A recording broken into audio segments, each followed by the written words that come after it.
Welcome to Raven on the Rock, Denver's way to expose unique talent and original music from local artists. With your host, Rockin' Raven. You're going to enjoy what you are about to hear on Raven on the Rock. Brought to you by Rockin' Raven Productions and the Scoop 303.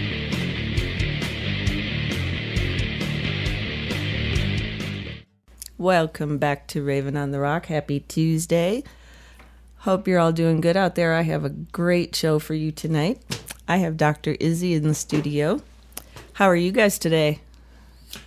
We're doing very well. Great, thank you. Good. I'm so excited. I've talked to so many people. I've talked to Kenny Passarelli and Clark Hagan, and you have a big old story for us tonight, don't you?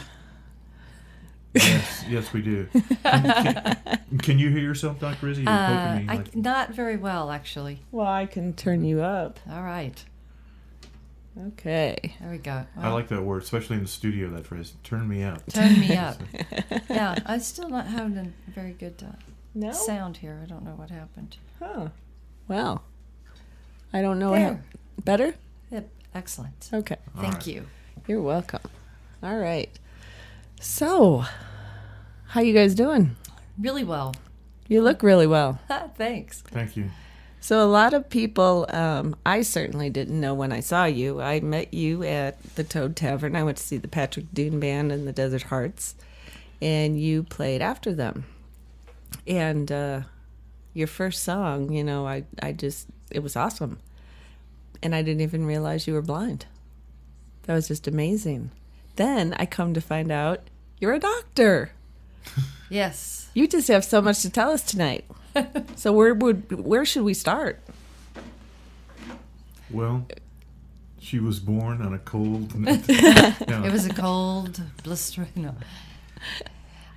Well, get a little more specific. Where would you like me to start? All right, let's start when you were little. How'd you get into music? Okay, well, when I was little, my father brought music into our house all the time. Introduced us to all kinds of music. And we used to sing, one of my sisters and I. We would sing songs for aunts and uncles and, you know, whoever would listen. Oh, how fun. My dad was like that, too. Yeah. It's fun sometimes, you know, and sometimes it's just embarrassing, you know. And Dr. Izzy wasn't born blind. She was born with full vision. Right. Really? Right. I have macular degeneration, juvenile, so that starts affecting your eyesight about age 9, and then continues on, you know, to whatever degree it's going to go. So. And you're totally blind? I'm not. I have some light perception. Oh.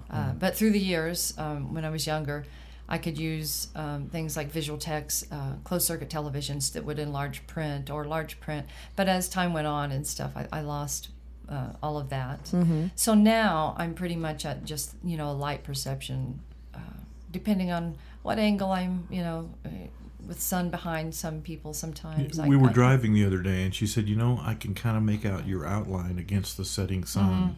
Mm-hmm. Wow. But it's darkness. I mean, you know, I couldn't tell you. We were laughing the other day, and I said, you know, I can't even, I don't even really know what I look like, you know. Which is kind of interesting to me. Well, you're beautiful. Thank you. I'm going to take your word for that. You are. You're very beautiful. So at the age of 9, you were totally blind, or that's when it started? That's when it started.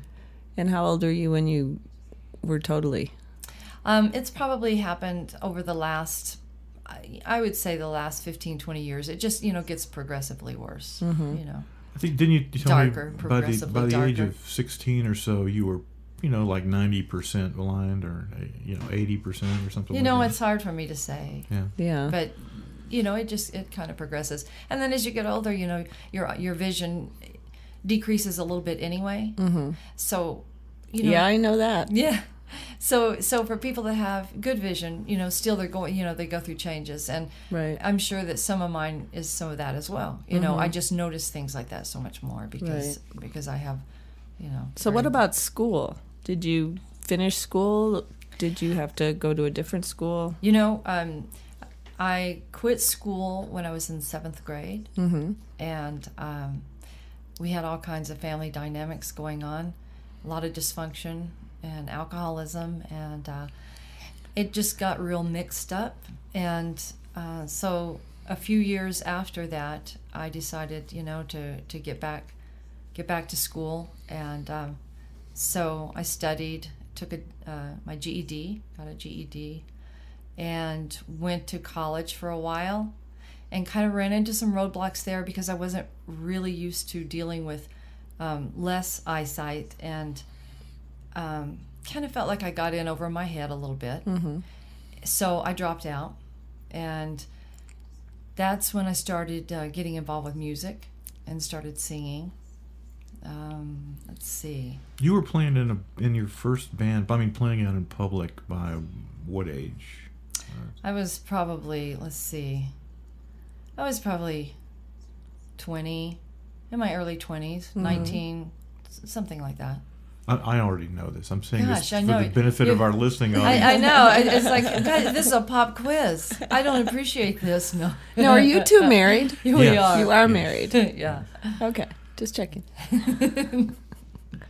I wasn't quite sure on that, if you were friends or, just Right. part of the band, or but you're Right. married. No, that's another are. story altogether. We were how we met, and I'm Robert Morrison, by the way, for the audience. And we met in about 2001, I think, the end of 2001. We had a mutual friend. His name is Nelson, and he goes by the Blind Guy. Call up his answering machine. Yes, he's says, a blind guy. You've reached the blind guy. He's blind as well. And he and I had done some musical things together. And he called me up one day. I had just gotten out of the band. I was playing up in Boulder. I was living in Boulder at the time with some friends of mine, well-known drummer around the area, Billy Hoke and Scott Cordova. We had a three-piece trio band called Chrome Rider. And I'd gotten out of that situation and was kind of not really looking around for anything. And Nelson called me up and said, "Hey, I've got this singer that I know, and she's wanting to get back into music. She used to sing for a living when she was very young, and we need a guitar player for a demo. Would you be interested?" I said, "Sure, I'm not doing anything." So that's how we met. Yeah. And I guess after Sure, I'm not doing anything. That's like when you offer someone leftovers, right? Oh, I was just going to throw it out anyway. What? kind of the way it was. What? But we met and we did the demo project, and that was a lot of fun. And recorded in a room about this size, actually, Yeah. down in a basement. Mm-hmm. But we started dating, I guess, I don't know, 6 months after that, something like that. Yeah, Maybe I 4 think months. so. Yeah. And then we're married in 2004. Yeah, because we dated about 2 years, I guess. Wonderful. What a great story. And then we concentrated on putting our business together. She was a chiropractor, and I had a car detailing business up in Boulder. And I couldn't really do what I was doing in Boulder down in Denver. So after we got married, we lived in Denver. Mm-hmm. And I just kind of managed the chiropractic office. And then we decided through Nelson's wife actually called her up one day Yeah. and said, "Did you see that story about a chiropractor working out of a truck stop?" And I said, no. so No, and who is this? No. she pursued that. Yeah. No, who is it? So that's how we got into being in a truck stop. Now we do lots of DOT driving. Okay, tell me about that, because I heard that, but I didn't look into it. So you're a chiropractor at a truck stop. Absolutely. That's it. Dr. I mean, Izzy can tell you all about What that. a better She's place to be, right? I mean, there's not a better place to be. We do DOT physicals, drug screens, anything to do with commercial driving, okay? And started off with just the chiropractic portion of that. And it's really convenient for drivers because they're in these big rigs and they can't just pull in anywhere, Right. So it worked out well with the chiropractic, and then we moved on with the DOT physicals and the drug screens and any and everything to do with commercial driving.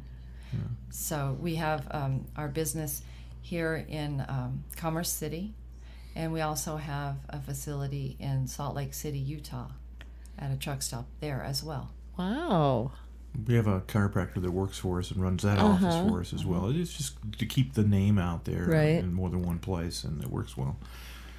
But after we established that, and it took us a few years to really get that solid, we decided, let's get back into what we love doing, which is music. Right. And we decided we were going to do maybe a 3-song demo, because I'd been writing all along music and bits and pieces of things, and she'd written down lyrics, bits and pieces of things, and we had about 3 songs we wanted to try and record. And through Nelson, our friend again, the blind guy, we heard about this engineer who Nelson told us had won a Grammy working with Chet Atkins. Yeah. His name was Clark Hagan, so he introduced us. And well, what happened after that? Well, we can't shake him. I mean, that's what happened. He's awesome. He is. He really is. He's a lot of fun. He is fun. Well, he had so many stories. We had to do 2 parts with Clark. Right, right. Yeah.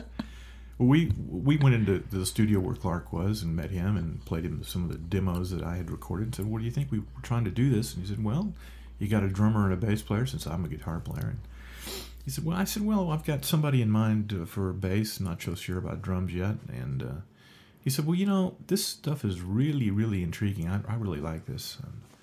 I've got a guy that plays bass. He's also a producer these days, and I want him to hear this. His name is Kenny Passarelli." I thought, well, that name sounds So somewhat we're both familiar. sitting there going like, Kenny Where have I heard that Passarelli. name? Where have I heard that name? Who is that? And he proceeded to refresh my memory, the whole Joe Walsh connection, Right. Elton John, Hall & Oates, Stephen Stills, Dan Fogelberg, The list goes on. Yes. Otis Taylor. And so, okay, that sounds good. So we got really nervous. We went home, looked up everything Kenny had done on the internet. And we started getting really nervous. This guy's big time, They call him the sideman to the stars, right? So we arranged a meeting with Clark and Kenny heard the demos and said... It was kind of funny because we're sitting and Kenny's got his back to us and listening, and then he just kind of says, "Stop the tape." And I thought, okay. It's over. That was fun for a moment. But he didn't. He stopped the tape and turned around to both of us and said, "That's what I want. I want more of that. Can you give me more of that?" It was that right there. Yeah. We're like, sure. I'll give you whatever you want. Exactly. So then afterwards, we're walking out of the studio. It's like, yeah, we give him. Sure, we can give him whatever. How are we going to do that? What are we giving him again? What did we just agree to? There was one particular song, and it was one that Izzy's one of my sisters started yeah. writing called Dirt Bed, and not to be confused with Dirt Bag. It's a dirt bed. Dirt bed. As in cemetery flying. grave. Yeah, right. All the things. Flying that you the can say. concrete kite. Kites, right. So, circling the drain. Oh, okay. I digress. So it made it onto the album. It was the first one, did. and that was the one that Kenny it caught his attention. The song "Dirt Bed," and so we finished that, and Kenny came back to us and said, this is. He heard all the stories, all the things that, and we'll get into some of this. About Dr. Izzy's life, all the trials, the tribulations, the blindness, the dropping out of school at 13, having a child at 16. The diets, the shopping. Oh, no, that wasn't it. That was a different story. That was a different story. Sorry. And he said, what I want to do is write an entire album. Can you do that about her life? We should, sure. Oh, sure. Why not? Once again, we're walking out going, what did we just agree to? Looking at our watch. Life? Yeah, let's see. We got dinner at 6. Okay. So I really, this whole project, I told Kenny on several occasions, this is like therapy. I mean, he kept, it's like, well, what happened here? What happened there? At what age? This and that. Mm-hmm. And I was just like, my gosh, how many more skeletons can I pull out of my closet? I mean, how many bones can I dig up, So I told him when it was done, I said, I'm really excited about writing about someone else's life next time. Which we all know won't happen because, whenever you write from your heart and from your own experiences, but, maybe I could just, look back on last week, as opposed to... when I was, 17, or whatever the case is. Well, should we play Dirt Bed? Should that be the first one? Yeah. That would be great. All right, because this is the one that started it all with Kenny, right? Right. That's right. All right, let's take a listen to Dirt Bed.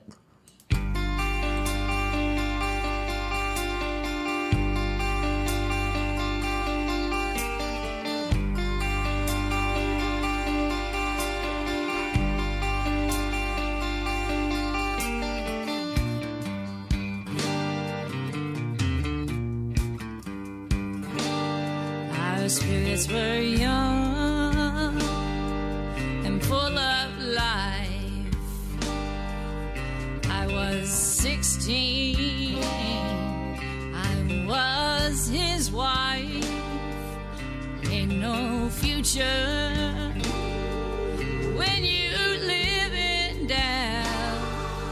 Took my soul when he walked out. Don't give me no dirt bed, not ready to go. Oh no, I'm not ready for the cold. Were you afraid that you'd have to carry me? Were you too scared that you'd have to bury me? I just need a little help to stand on my feet. I'll keep on pushing till I'm too tired and beat. Don't give me no dirt bed, I'm not ready to go. Oh no, I'm not ready for the cold. Think about the time when I was young, way back when life was carefree and fun. Seen a lot of troubles, hard times too. Old memories help me get through. Oh, you know they help me get through. Yeah, yeah, yeah, yeah. You know they help me get through.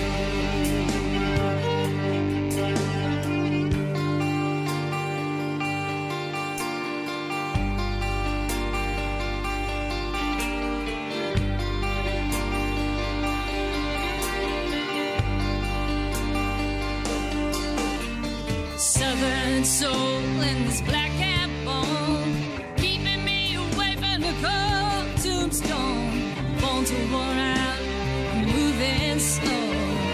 I still got some spark, I ain't ready to go.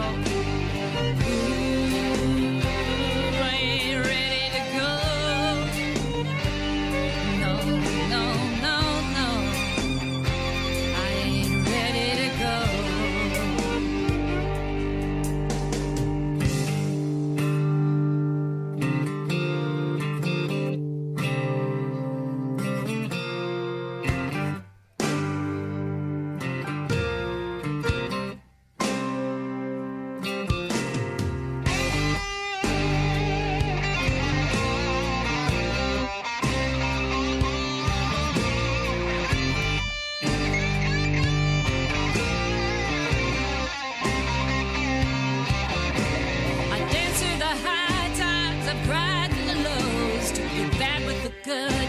Thorns on a rose, lights grow dim, it's a question of time. Don't count me gone, I'm just past my prime. I've never looked back, not afraid to fail. Not much left of this old torn veil. But if I could make changes in how I lived, I'd take a little less, the more I could give.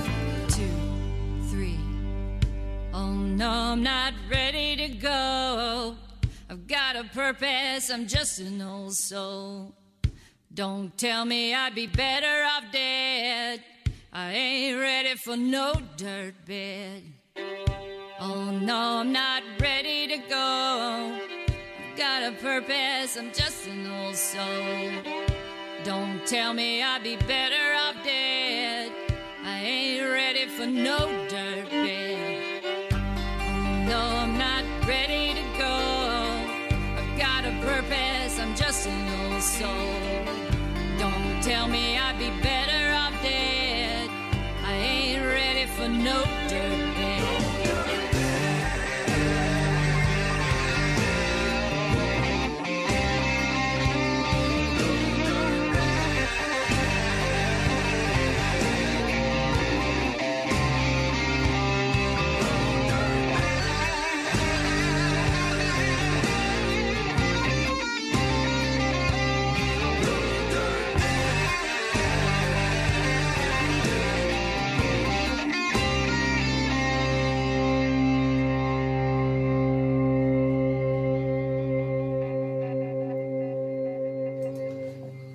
right. Tell me a little bit about that song. Well, as Izzy said earlier, her sister had written down some things about just, the whole idea of death and dirt bed. Mm-hmm. And I think she had kind of drug in, I was married when I was 16, and yeah, I think she was so actually it was- thinking about you. right. And I got a hold of the lyrics and started writing some things down on my own. And then I'd run them past Izzy. What do you think about this idea? And she'd say, nah. I'd go back to the drawing board. And it ended up being a story about, I guess, a character. I read a lot about characters. Put myself in a situation or imagine a situation where there's a character in it. It ended up being about a character that in a lot of ways has similarities to Izzy and her life. And that picture yourself growing old, and maybe you've accomplished a lot of things, but you haven't done quite everything you wanted to do, and you're not ready to go yet. But other people are kind of putting you out to pasture. I mean, you're old. Yeah, and I think that some of that coming from my sister also was she was relating some of that to my life and some of it to our mother's life. Yeah. Because my mother was getting older, Right. and so it was kind of a blend of things. A blend of lots of things, and it ended up kind of blending all these different personalities and situations into kind of an imaginary character, but it has bits that character has parts of Izzy in it. That character has parts of her sister in it. It has parts of their mother in it. And I like the music so much because it's it has that rock edge, which is Robert's style. But I like kind of rootsy things, So it's a nice combination, I think, Right. of both those styles. And the whole a cappella thing was kind of a throwback to 100 plus years ago. The old it started. We had ideas about the old field holler kind of thing, and it kind of evolved from that into just let's just do an a cappella thing with her singing. And we have some amazing backup on that song too, with Chrissy and Chrissy and Jason, and they're from the Colorado Ambassadors. It's a gospel choir. Yeah, And Chrissy and Jason Thompson. Yeah, and we used them. They came on a couple of songs, and Dirtbed was one of them. Yeah. And of course, that's also one of the 3 songs on the CD that Ann Harris plays a violin on. Now, Ann, of course, is Otis Taylor's Travels with him for the most part, violinist. I think. Yeah, amazing. All the drumming on the album was done.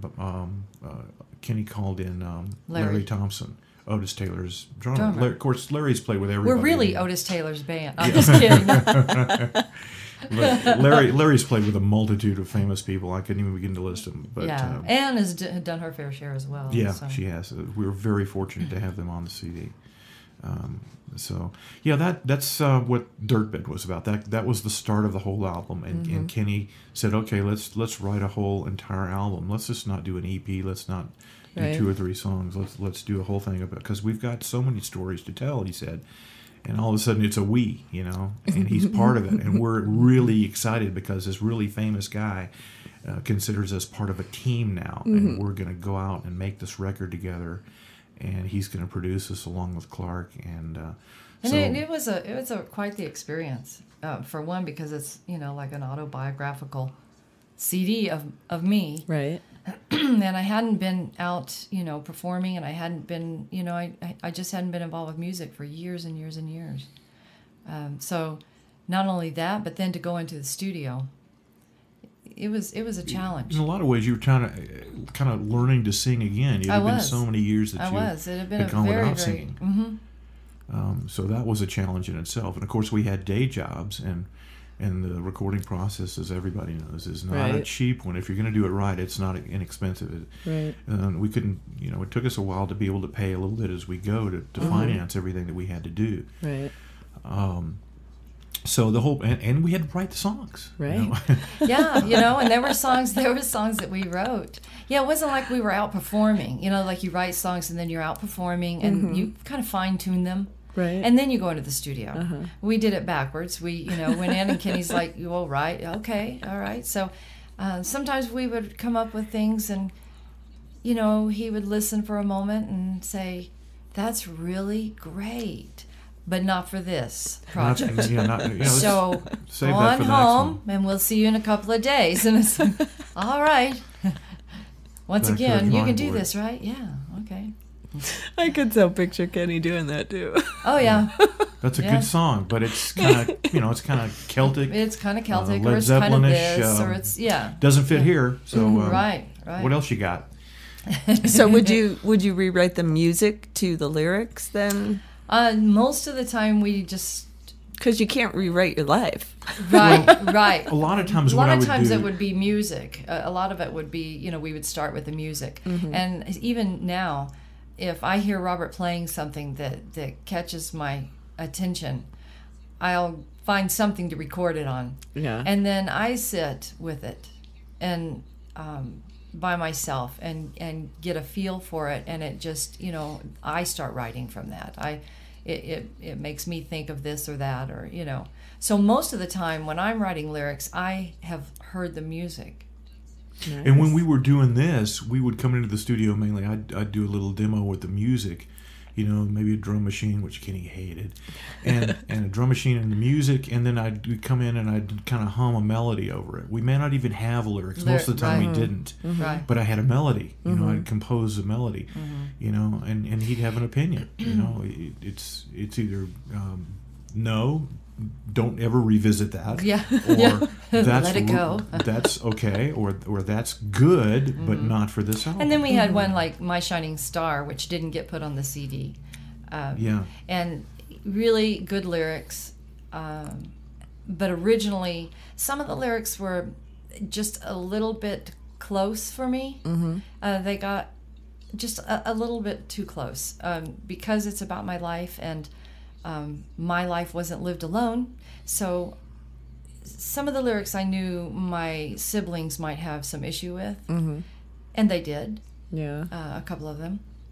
So it really was like therapy, because I would have to stop and think about it for a while and tell Robert, you know what, I feel like that's too close. I don't mind talking or singing about it, but that's a little close, and I'm uncomfortable with that. So we'd go back and try to say the same thing without getting, without digging so Right. deep.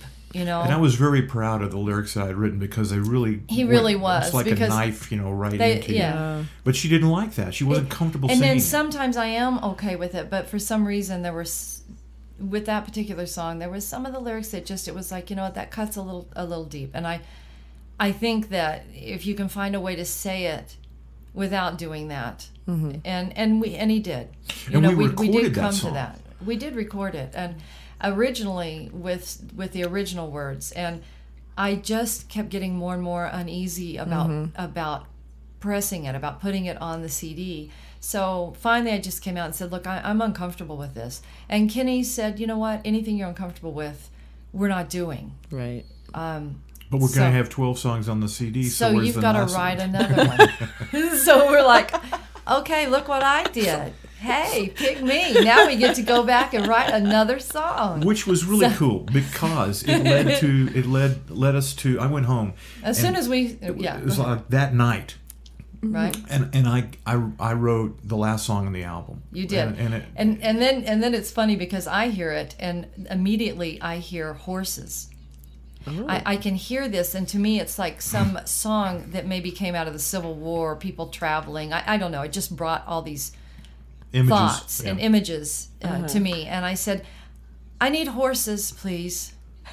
And Robert's like, and where do you suppose you're going to get those? We're gonna I rent said, them, you bring 'em know, into my the sister, studio? one of my sisters, she raises foxtrotters. Oh. And I said, well, we could just go there and actually record them, I mean, this is how, I mean, really.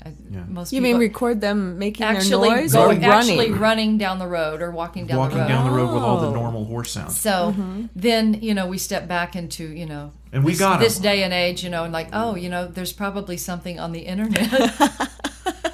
Oh, there is that. We don't have to go all the way to Missouri. We ended up getting just the right horse. And I went through a lot of horse scents, believe me, before we found just the right ones that fit the mood. And, and I took them into Clark and said, okay, now we have to edit these and we have to put them in the right, stereo balance. And I love it. Right, I love it. I mean, I love this whole project, I mean, of course, I can laugh about it now. Now, is that your Redeemer? That's your Redeemer, is your Redeemer. Yeah. So should we go ahead and play that? Let's do it.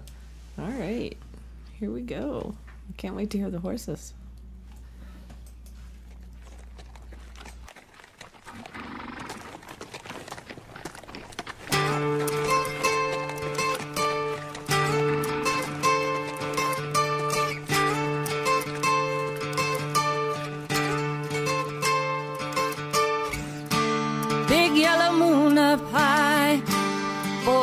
Thunder plays so red.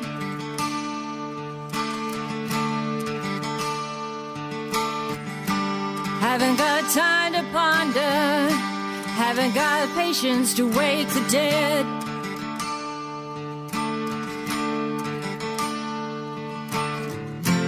Memories of a troubled past, memories of lives lived up fast.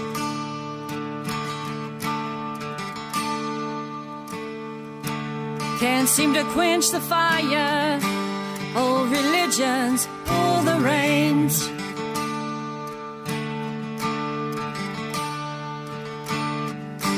Some folks born to suffer, so many Abels, too many Cains.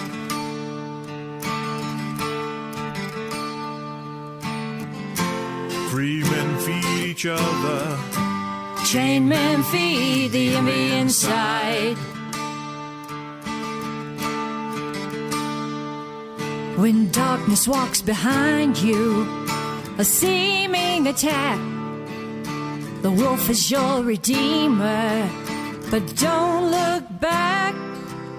The hammer and the sickle, a white crescent moon, the cross and the star, not enough room.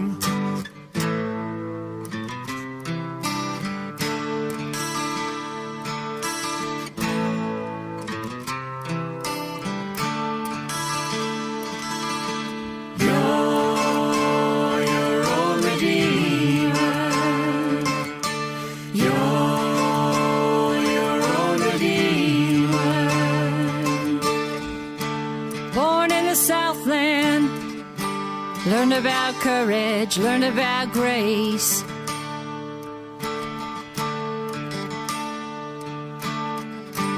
When will this war be over? Think about struggles we will face.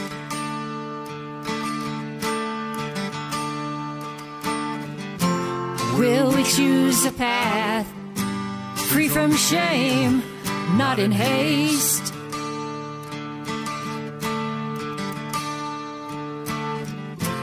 When we choose our battles, we can choose our resting place.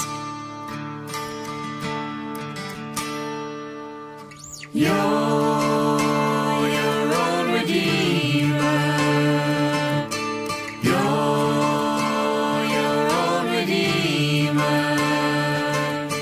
You're your own redeemer.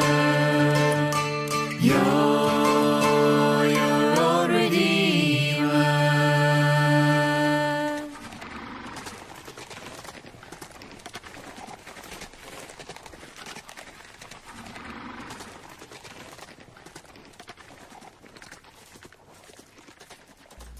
I love it. I love it. I love it. Aren't Those those horses, horses, they're great. That was awesome. Cost a lot to feed them and keep them in the studio. Bet.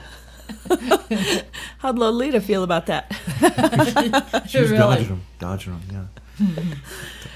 So, did you take any vocal lessons? I did not. It's just a gift. Yeah, I guess so. I did not. Now, the last 3 or so years, I have. But all the years before when I sang, and, I did not. But I did have some vocal coaching. Beautiful. And I'm always working on it. via this or that with vocals. And I'm always improving. So every time you hear me, I'll sound better and better. Yeah, you've gotten some help, pointers, whatever you want to call it. Coaching, I think, is the best way to put it in your case. Yes. Coaching from probably 3 or 4 different people over the last Yeah. 3 years while we were doing the project and preparing to, doing what we're doing now, which is going out and promoting and playing live, which is the second phase of this, which is also a tremendous amount of fun for us. To play all this music live now and to figure out how to. It was kind of interesting because one of the ladies that I spent a lot of time with, Linda Kumbelek, she is a classical singer, so it was different. Yeah. Very different. Yeah, and it was like, okay, now I'm going to take all this and do what I do. So it was different, and Jessica's helped a lot in some other totally different areas in terms of expression and emotion and things like that. We're talking about Jessica Rogalski. Jessica Rogalski, yeah. And I told her the other night, actually, we opened for them, and I told her the other night that one of the things, and I don't mean to discount anything else, but one of the main things that I love about her is that when you work with her, she makes you want to sing. Yeah. She does. Important. Yeah, she does. Yeah, their She's band great. Mojo Mama is a band we really enjoy sharing a bill with. We did that at Ziggy's the other night, and great musicians. They really are. And her they're husband Paul is the bass player, and they're just a lot of fun to be around and learn from too. Great band. And they own Mojo Mama or Mojo Music Academy. Yeah, Mojo Music in Longmont. Well, maybe we ought to get Mojo. What are they called? Mojo Mama. Mojo Mama. Yes, because I've seen some things Jessica's posted, but I have yet to hear them. So maybe we should get them in here on a show. They were finalists with us for the Colorado Blues Society IBC competition here, and they were also finalists at the Mile High Blues Society IBC competition as well. And I can't say enough great things about the band. They're really good. Well, Jessica, if you're listening, message me and we'll get you on the show. Upload me some music too. All right, so you're in the studio with Kenny. Got Dirtbed down. You got Your Redeemer down. Well, no, Your Redeemer was the last song on the album. That's when, when she decided, well, okay, I'm not doing My Shining Star, which was the opening song that we did when you saw us. We usually do that song as an opening song. Yeah, I love it now. I just had to change it up a bit. We changed the lyrics a bit. So now she's comfortable with it. But I can get dark, but I don't want to get that dark. But Your Redeemer was the one that replaced that on the album. So that was the one at the last minute that we did. And that's why it's the last. It kind of ties the whole album together, and that's one that I'm not going to say a whole lot about what it's about because it means a lot of different things to a lot of people. Right. But I'll let the listener decide what that one's about. That's one of the things that I love about this project too, because I'm singing about my life, different aspects, but it's everyone's life, right? Right. Raven, it's everyone's. It is. Who hasn't gone through, loss, grief, joy, whatever it is, and stumbling blocks, and I just always encourage people to take one step at a time, and that's where all those little baby steps are the steps that make our big life. And I think that this project, this CD, Blind and Blues Bound, just says all those things, and it's I'm singing for everyone else too. I talk to a lot of my guests about that because their songs may mean one thing to them, but it connects with someone else in a totally different way.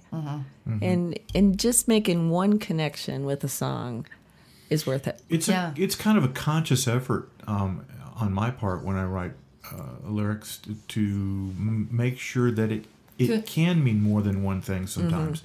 But Izzy was just talking about some of the all the different things that the emotions that you feel, and that just it made me think about a Kenny moment. No, there were many of those, but it made me think of the song "Soul Dance," which is what is that? The second song on the CD? Yeah. I think so. I think it is. And tell us about how that came to be. Well, I was diagnosed with breast cancer. Get out. In 2000. So I went through all of that, and I'm sure everyone knows what all of that. I mean, you know, if you haven't actually gone through it yourself, most people have been around someone who has. And so that's where the song Soul Dance came from. It talks about, you know, getting through that. And that's why I just kind of tease with the audience when I sing that. It's like, come on now, you know, you've got a soul dance in you. Get up and move it, you know. Because if it didn't happen to you, you know someone that it did happen to.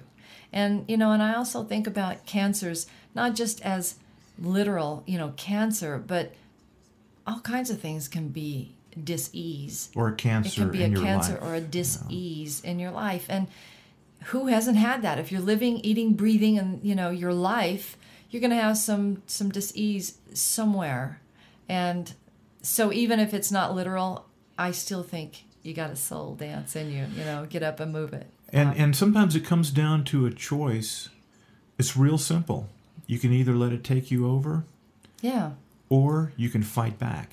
Mm-hmm. And Soul Dance is a song about fighting back. Mm-hmm. It's about stepping back and bringing up from inside of you the guts that it takes to fight back, and it's really hard sometimes. It is, and that's no different, you know, than you would do with other like I said, other aspects of your life. I mean, I do it with blindness. You know, most of the time my blindness is very manageable, and sometimes it's awkward. Sometimes it just feels awkward. You know, I had an awkward moment when we played Ziggy's. I had a fan come up, and the guys tease me all the time, and the band. Mm-hmm. And so sometimes I'm not sure who's talking to me because they're just, you know, yanking my chain, you know. Right. Oh my God, you're just so great. And it's like, you know, get away from me, you know. You are my drummer. Move away. No, but, you know, they're not telling me who they are. So this gentleman came up, and really, you know, if you're listening out there, you know, hey, I appreciate you. And he said, you know, I can't wait to spin this, you know. And I'm thinking, spin this, and I'm thinking it's, you know, my bass player or somebody, you know. Right. And I'm just kind of laughing, like, yeah, whatever, you know. Did we pay you? Are you talking about spinning a check? What are you talking about? And, you know, then I realized it was a fan. He said, well, I bought your CD, and you know, so those are awkward moments, you know. Right. But you just walk through it. There's some people that don't know that she's blind either. I'm telling you, I did not know until she was reaching for her water. Yeah. Right. When you're up on stage, it doesn't. You can't tell. You cannot tell. Yeah. Well, I really, you know, I mean, I digress here, but I really appreciate my fans, and I love you guys, and I'm glad you love us. And anyway, that was kind of an awkward moment. So with Soul Dance, it is about, you know, standing up and just saying, you know what, it's a little awkward. I'm out of my box here. But it's, you know, it's a good place. It's a good place. And you know how the people talk about when you're trying to fight a disease or whatever is ailing you, sometimes you have to remove yourself mentally from the situation. Mm-hmm. And as hard as it can be, the first step is always the hardest in this. Put yourself in a happy place. Mm-hmm. Try to do it. Right. You know, and once you take that first step, sometimes it's easier than you think. Mm-hmm. Like one of my sisters says, she's a therapist, and she gets her clients to do the Steve Martin, that crazy dance, you know, and she's just like, come on, you've got to get up and do it. Let's move it, you know. So, and it does make you happy. And that's what Soul Dance is about. It is. Fighting back. You know, I'm sitting here just with my mouth wide open. When you said the breast cancer, I mean, is everything okay now? Are you over that? I'm over that. I'm over that. I am, 12 years clean? Wow. I think. 13 or 13. 13, maybe almost 13. 14, yeah. Almost 14. You know, you got to be some sort of, this music's got to be like an inspiration. We should I wish I had the money to make 100 copies and hand them out at the hospitals and stuff, because you are just such an inspiration to people. You're amazing. Thanks. I think most people are pretty amazing. I thought that too. That's why I married her. But you're sitting here with this smile on your face, and you're just so happy, and I'm telling you. I'm here with Rock and Raven. Are you kidding me? Of course I'm happy. But even this thing with my own hands, you know, yeah, life could be worse, but you could not be here at all, you know? Yeah. And it's really sometimes, and we all know it, Raven. We know inside of us that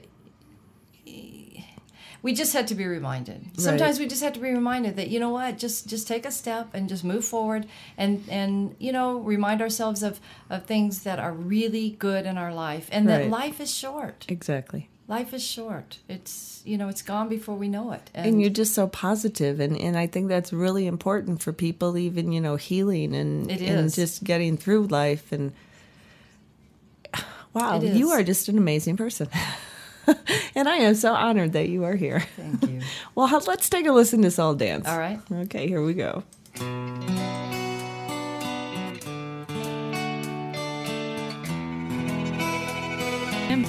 Remember when I heard it, when I first got the news. It was a crisp November day. I had forgotten about the blues. Doctor called me up, said my test results were in.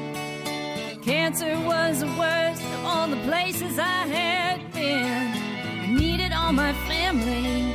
I called upon my friends, helped to pick me up, told me this was not the end. I had no man beside me, so I gathered all my strength. I knew I would defeat it. I would go to any length.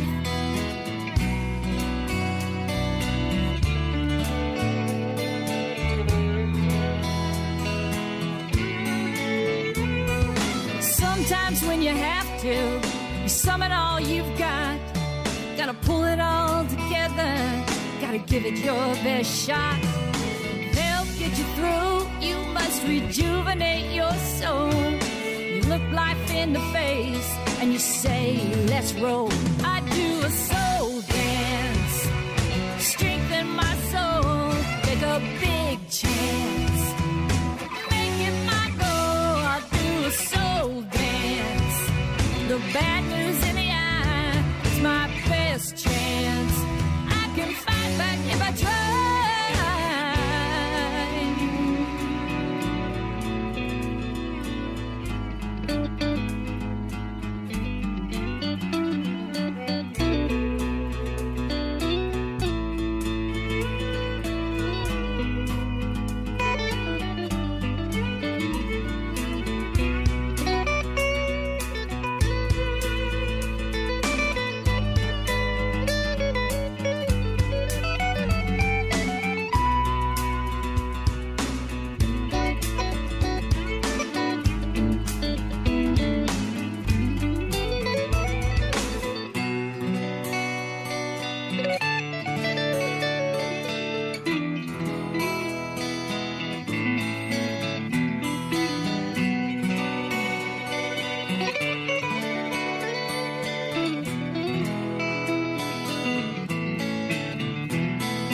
So when you're feeling down and you just can't shake the blues, when it's all that you can take, you got nothing more to lose.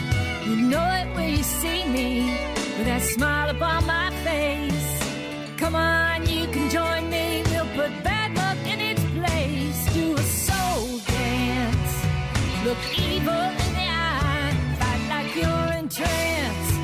You can make it if you try. Do a soul dance, it comes from your heart. Take a firm stance and make a new start.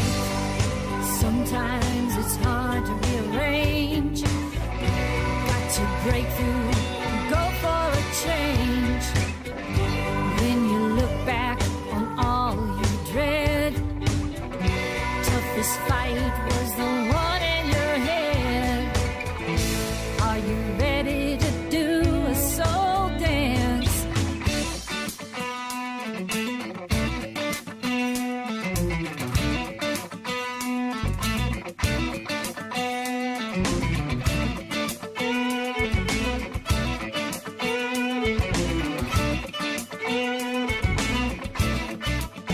You do a soul dance, look bad news in the eye, it's your best chance.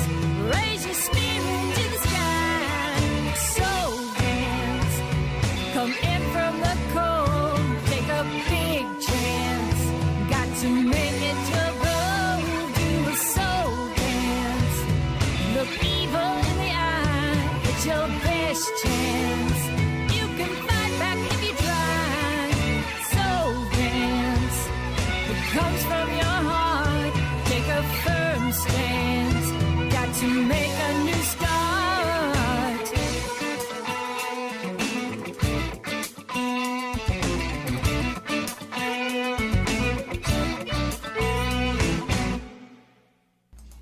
All right, we're back.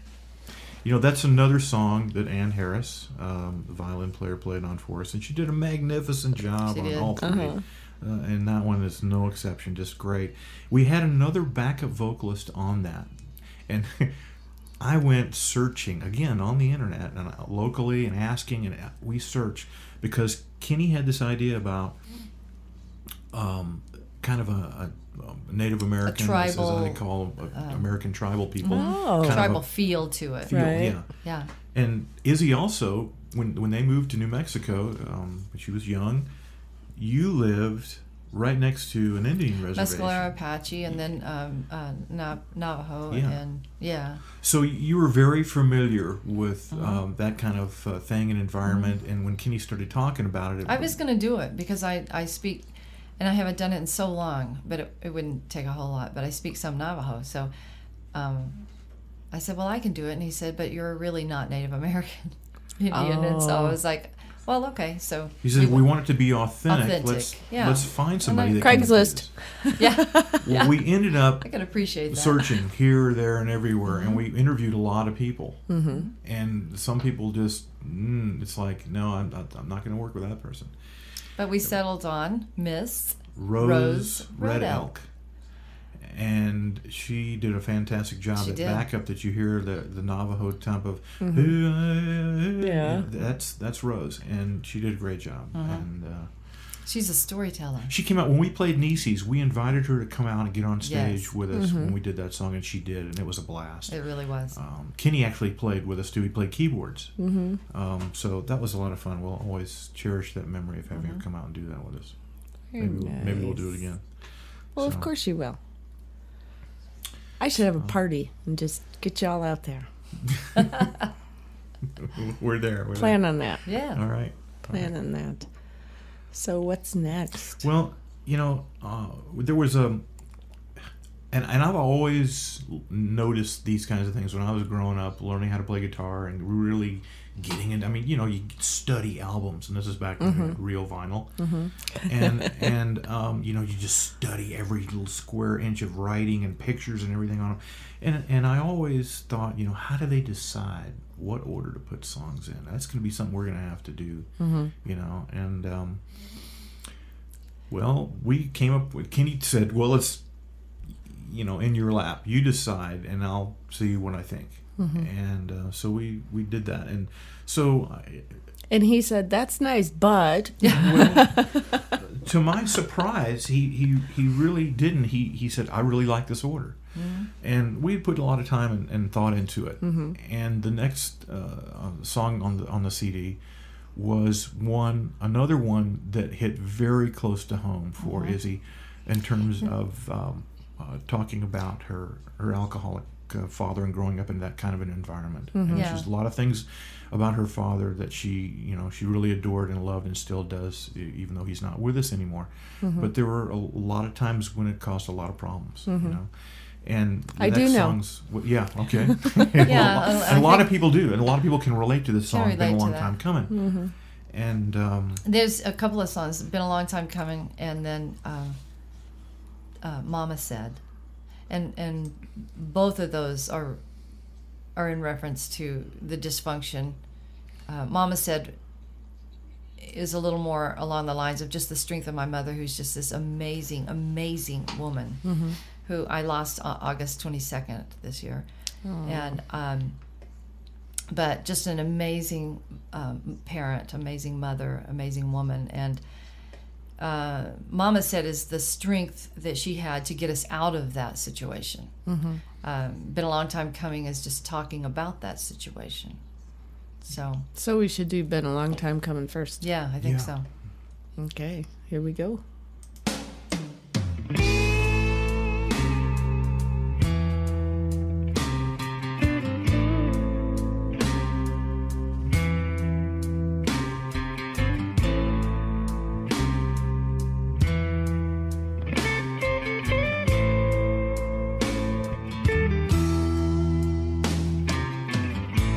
It's been a long time coming, this chance to tell the truth. You tortured us with your words and deeds. You cut short my youth. Many things that you taught me, some even by design,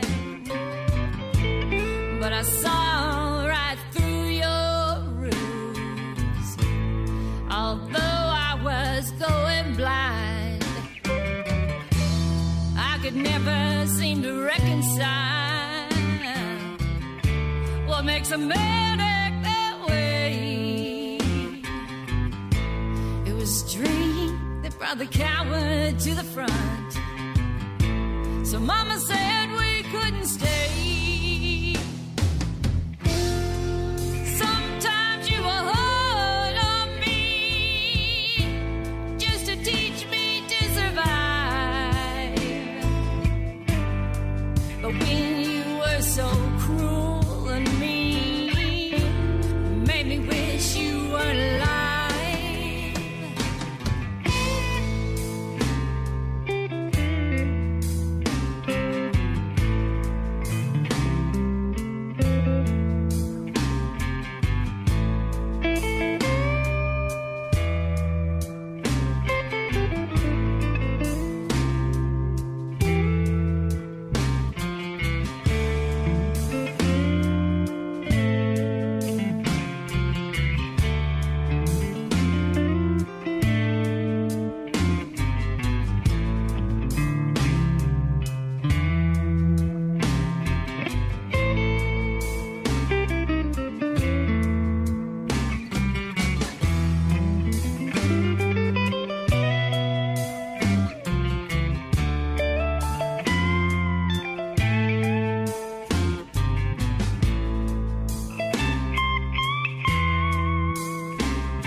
I think about all the sadness that you dealt, but there were good times too. There'd be laughter and there'd be joy from your heart. You weren't just evil through and through. Was your anger and your bitterness, your way to deal with despair, the loss of a child so young. To make us pages wasn't fair. You can hide behind your bottle, you can hide behind your lies,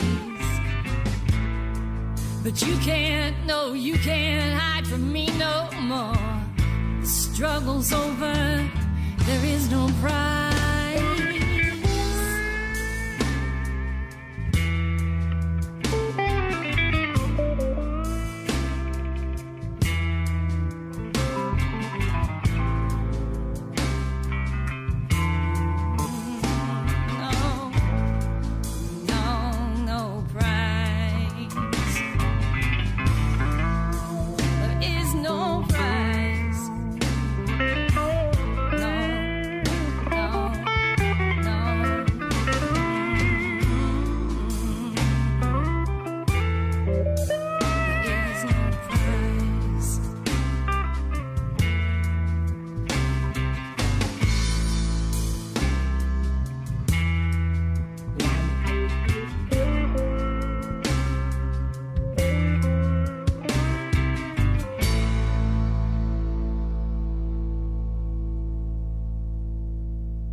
All right. Well, we were just sitting here talking about Dr. Izzy climbing a tree. I always say I eat like a monkey, so, you know, that's all right. And she can scale a tree. I can. Yes, she can. So Mama said... Mama said is like, it's all about,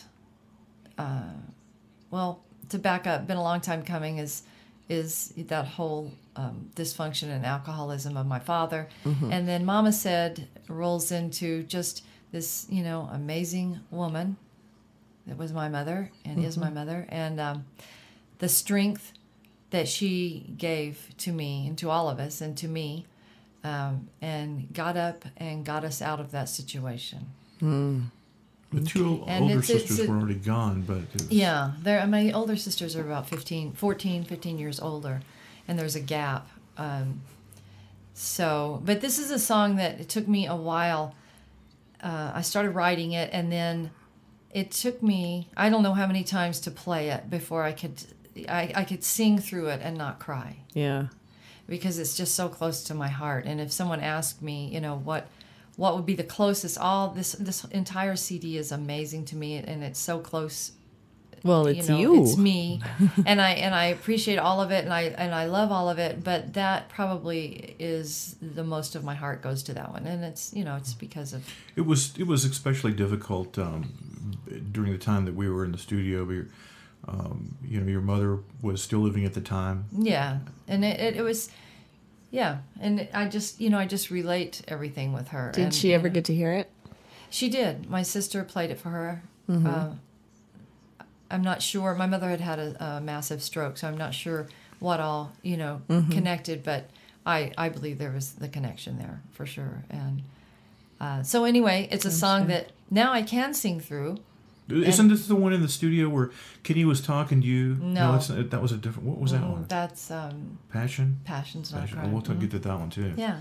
All right. Well, let's take a listen to Mama Said.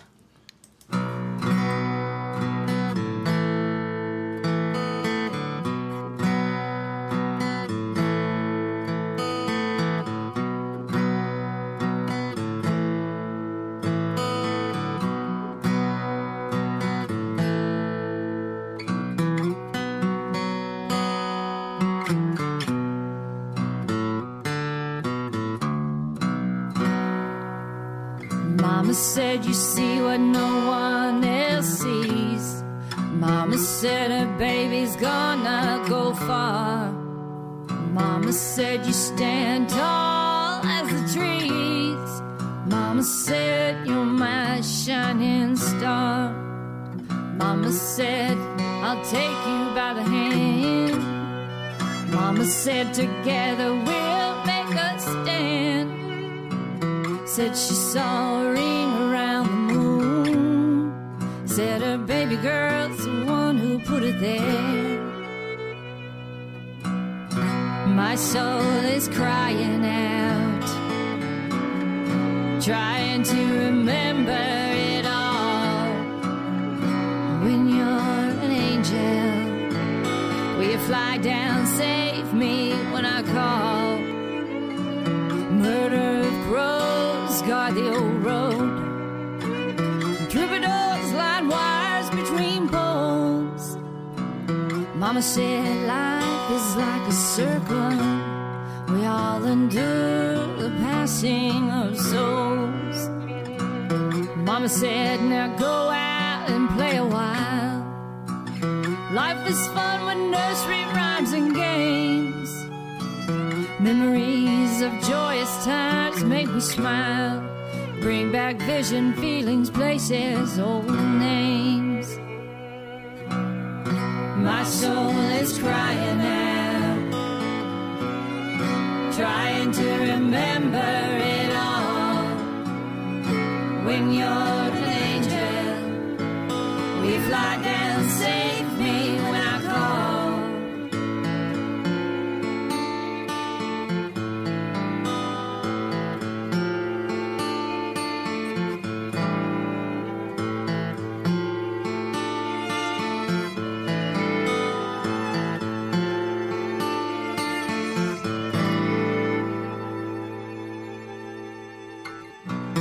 Hear a voice whisper in the night.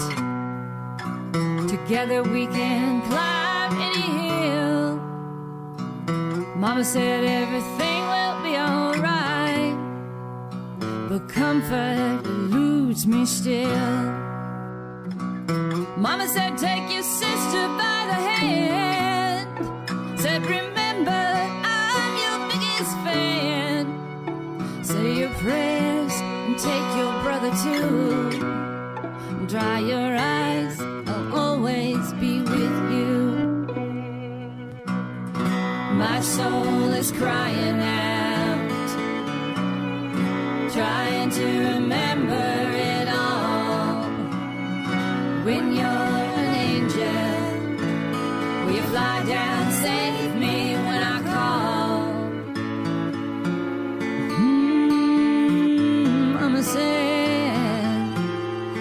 Mama said to me,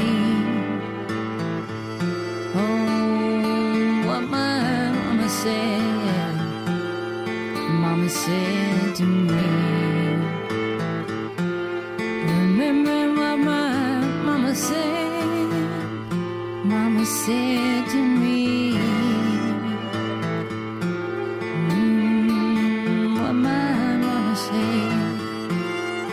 Mama said to me.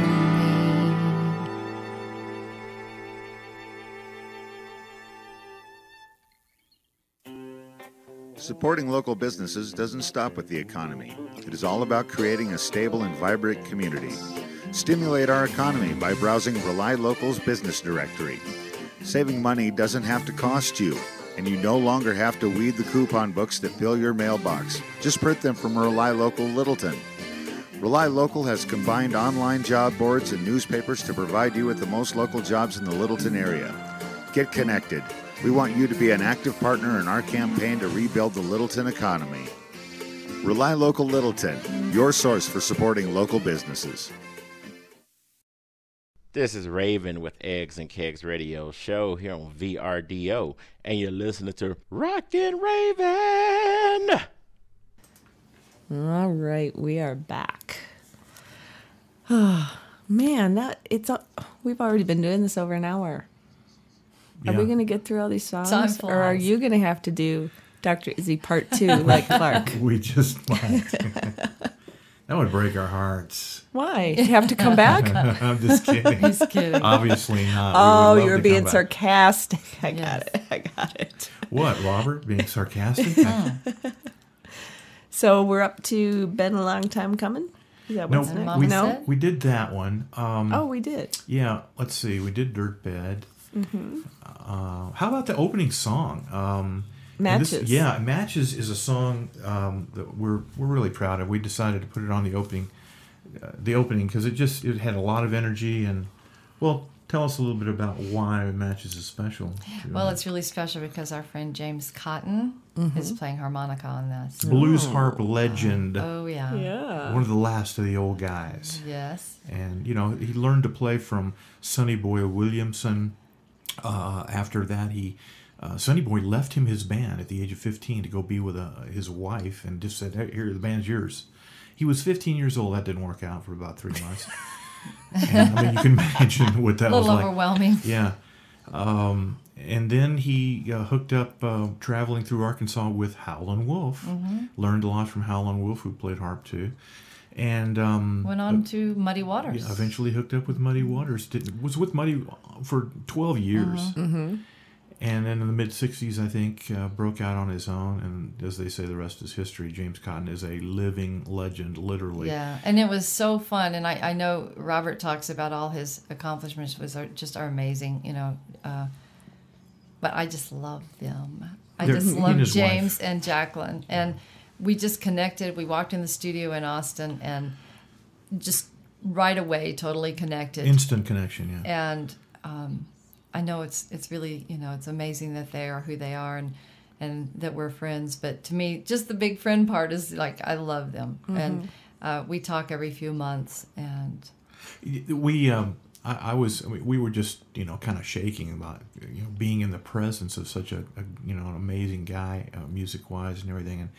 And he had a problem with his voice, a cancer thing, and he doesn't speak anymore. He used to sing, and James doesn't speak like, no, James talk like this, he's, and so, and he actually sang a song on his last record. Bonnie Blue is the name of the song. It's tremendous. It was, when we listen to it, a big smile comes over our faces to hear Yeah. James to sing. But in the studio, he said, well, I want you to come in here and sit down with me and, play guitar while I'm, so I brought a guitar. So I was in the studio and he's playing his harp and I'm sitting there next to him on the stool and I'm playing guitar. And the reason is he wanted to be able to see my hands. you know, because he's that experienced. He could just watch. That's how he does it. And to watch my hands, and that's how he cued and knew, you know, what he wanted to do. And I was shaking. My hands were shaking to grab the neck. To keep, you know, and of course now we speak to him regularly. It's great to have him. Do you still shake when you talk to him? Not so much, but a grin still comes over my face. I know. I'll tell you Anytime that. we hear him, you know, playing anywhere and stuff, you can't help but smile. Does it amaze you that when you meet these people like that and you're all nervous the first time, that they're just people? You know, I learned that from an early age, because when I first started learning how to play guitar, and I learned from, you know, I come from the harder rock school, you know, and I wanted to meet some of the guys that I really idolized. And when I was in high school, I ended up going, you know, I met and hung out in a radio station for a while with Tony Iommi and Geezer Butler of Black Sabbath and Bill Ward. Every time Ken Hensley of Uriah would come into town in Atlanta, where I grew up, I would go and spend time in his hotel room and hang out. Of course, they thought I was, you know, working for the Georgia Tech Technique newspaper. I mean, you know, I was still in high school. Nobody really kind of knew that. But and then when Glenn Hughes took over the bass spot in Deep Purple and Tommy Bolin joined the band, spent an evening in a hotel room with those two guys when I was 17. That was just like the time of my life. So I got to know, realize at an early age, these guys are just people, just like I am. Right. And, you know, some of them have certainly done a lot more drugs than I had at the time. But they were just people. And so, but it doesn't stop when you meet somebody that you've idolized and you meet somebody that you respect musically, from being a little bit nervous, you know, and that still happens. Well, I got to tell you, I met Kenny Passarelli before I knew he was Kenny Passarelli. Really? Oh, yeah. So we were standing there on stage during a sound check, and I was talking to him, and, you know, his wife at the time is a ballerina, and I used to be a ballerina, and we were talking about that. And, you know, after he had to go pick up his daughter, and I turned around and I looked at Joe Sellers, and I says, "Who was that?" And he says, "That's Kenny Passarelli." Did the name ring a bell? Did you know who that was? Not at first, and then Joe told me who he was. Right. And I'm like, "You're kidding. He's a great guy. You know?" Yeah, he is. And now that I know him even better, you know, we're friends, we're happy to call Kenny our friend as well as our producer. Yeah, he's just an awesome person. He is. I've learned quite a bit. I mean, how can you not be around somebody with that kind of experience? Right. Who's played with that many people and done what he's done. And then Kenny tells me, you know, I gotta bring Clark. You know, he's this Grammy Award winning guy, and I'm thinking, are you kidding me? You're bringing a Grammy Award winning guy in my basement that's not even finished? And now that I know Clark, oh my gosh, he is so funny. Yeah. We had so much fun. Clark is going to be... He's going to be performing with us tomorrow night. Get out. No. Yeah. We do this occasionally when our schedules match up. Clark plays mandolin. He plays a lot of things. He plays guitar, but he plays mandolin too, and it really matches up with some of our tunes. We're going to be playing a couple of acoustic tunes tomorrow. Mama Said and Your Redeemer, which we both played tonight. Clark's going to be joining us on stage at Herman's Hideaway tomorrow night to play mandolin on those two songs. It's going to be great. We're really looking forward to it. Anytime we can play with Clark. I always love it when he's there at shows. Aww. When I first started playing out, you know, he was like my security blanket. It's like, you have to be there. He's our co-producer on the album with Kenny, and he's been just amazingly supportive. You know, he really believes in what we're doing, and the fact that you know, the CD is getting traction. We've gotten lots of interviews and write-ups and great lots of write-ups, lots of play over even in Europe. In Europe, yeah. Well, you're getting play all over the world tonight. Yeah, we're really grateful for that. Yeah, we're hoping that people check out our CD, Blind and Blues Bound, and say, hey, wow, the Dr. Izzy Band is something. Now, when they come to Europe, we're going to go see them. Where can they get these CDs? Tell us. You can first of all. I got mine from Clark. So. Okay, everybody call Clark. Get a CD. Let's give his number out. Yeah, let's. You can certainly get them at CD Baby. Okay. Amazon, of course. It's called the Dr. Izzy Band. Blind and Blues Bound is the name of it. And you can go to our website, which is drizzyband.com, and order it there. A lot of people do that. And it's real simple. It's DRIZZY BAND, DrIzzyBand.com. We have CDs and we have T-shirts as well. CDs and T-shirts. You have T-shirts? We do. I need to get a T-shirt. We have one We for have you. one for you. You just need to tell me what size you wear. Oh. I have some in the truck. Yes. Aw, yay. You're gonna get one. I'm so excited. Yay. So that's where you can get our merchandise, and then also look at our schedule if we're playing out or. Yeah, see what's going on. All things Dr. Izzy. That's right. Are on DrIzzyBand.com. Well, I have to do a show tomorrow night, and I am so disappointed I'm going to get to miss you and Clark. But you'll be catching us next on the time. flip side. Oh, I We know definitely that. will. Definitely. But if anybody can make it out there tomorrow night, Clark's going to be joining us at Herman's Hideaway. We go on about 8 o'clock, and there's two other great bands. One coming on before us and one coming on after us. There's going to be Towhead Demons before us, and Black and Blues guys are coming on now after us. It's going to be great. But we have digressed a little bit. We're talking about James Cotton playing on Matches Don't Burn Memories, which is the lead track on the album, and we love that song. And now, why did you write this song? I think I can figure it out, but you tell me. It's your typical broken heart kind of thing, huh? My nephew actually started lyrics to this. He was here. Parrish is his name. Yeah.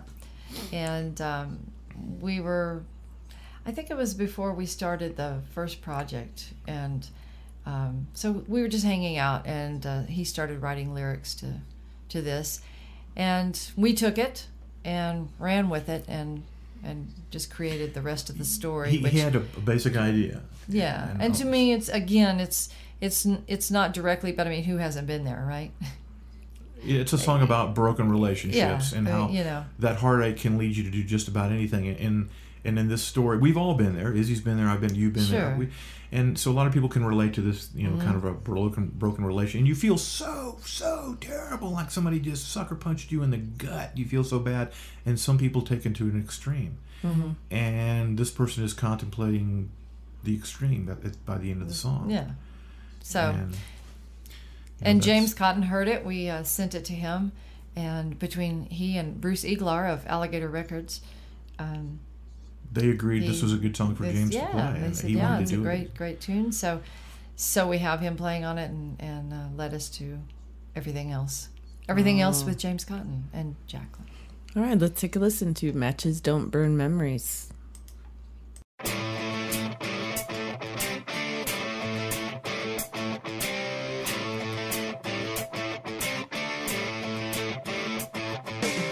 been drinking whiskey, rocking on this porch. I've got a box full of matches, each one's a little torch. Sifting through our pictures, like to burn them, everyone. Been tossing out your clothes, why this is so much fun. I could start a fire, like the one you lit in me. Matches don't burn memories, why can't I let it be?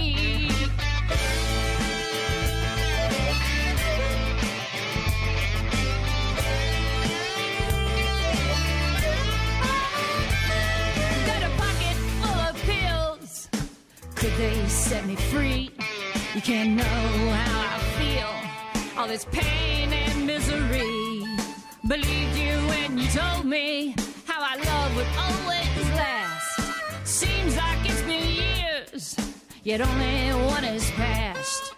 You know my heart is burning, can I relight this flame? Matches don't burn memories, won't you take me back again?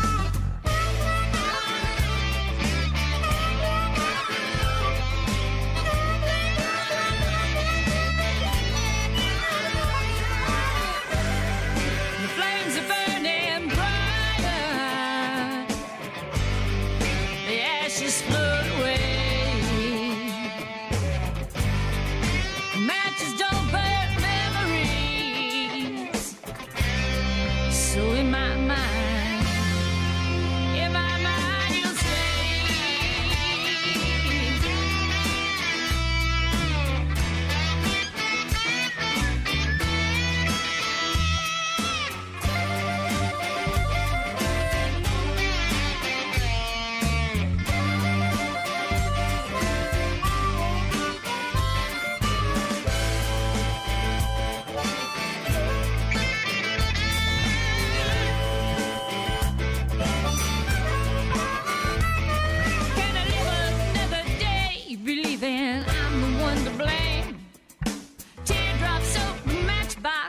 I strike the final flame. Too late to reconsider, too sad to live in pain. Matches might burn memories, won't you take me back again? I wonder if you care. I should fall so down, you would find my ashes in a house burnt to the ground.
Okay, so yes, I have been there, but that's not what I thought it was. When I read the title, "Matches Don't Burn Memories," about 4 or 5 years ago, I was at one of the lowest points in my life, and about 3 days away from living in my car.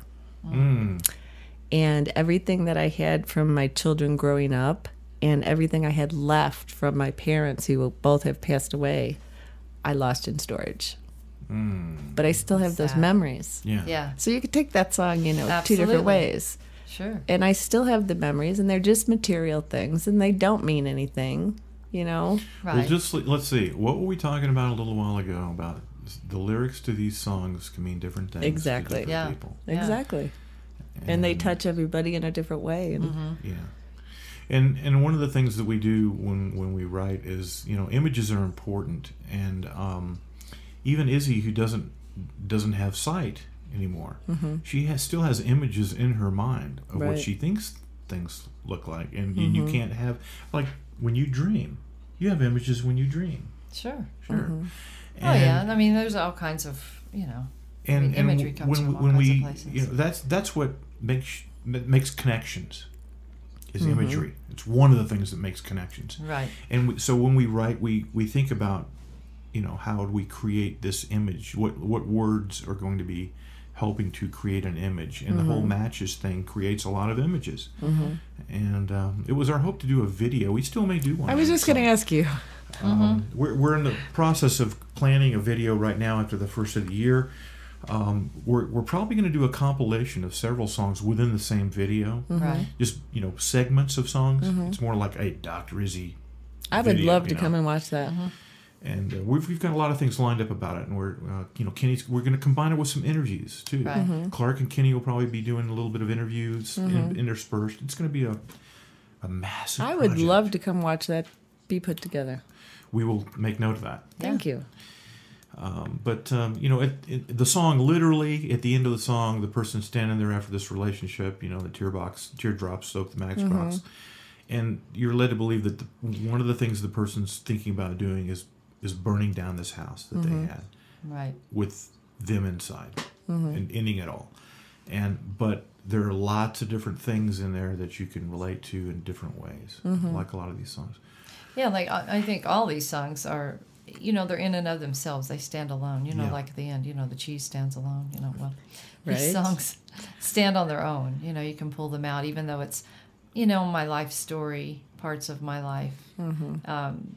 You can, they're all individual as well. There's another one. Speaking of stories, your grandnephew what happened to him led us to write another song that Kenny had the music for already. And it's the only song on the album where Kenny wrote the music for. It's a piano piece. And he had some lyrics, and we weren't, it's like, that doesn't really fit. He told us, knew it. he had been working on it with Joe, I think, many years ago. And I think he played it for Joe Walsh or something. But he said, take this song if you want it. And we said, yes, we want it. We love the music. Mm-hmm. And write your own lyrics, he said, Yeah. and make it part of the story. So I had read an article about a tragedy. And, of course, this is a blues album when it comes down to it, you know. Right. And it's about emotion. It's about tragedy and recovering from tragedy. And that fits with all the stories of Izzy's life, It's all about the too. recovery. Yeah. Mm-hmm. And I read this heartbreaking story about how this couple, through no doing of their own, had lost a child. in an accident at a very young age. And then it just kind of morphed into my a story about her grandnephew. who passed away from juvenile Huntington's disease. Oh. So that's where this song came from. And We wrote it. I wrote it for her grandnephew and for her niece, the child's mother. Yeah. It's for both of them. Which one is it? It's called "Passion's Not a Crime." Mm-hmm. And it's always one of my Kenny stories, being in the studio and singing through this. And Kenny stopped everything and he said, all right, I need you to visualize. I need you to put yourself in that place. I need you to sing this in a way that I believe this, because it's real. This really is happening. And so I stood there for a moment and all right, let's regroup. Okay, so we start rolling again. And I got pretty emotional. I couldn't sing. I started crying. And so, once Clark realizes, in the sound room that I'm, crying, he stops things, It takes him a minute. Well, that's good. Yeah, so he stops everything.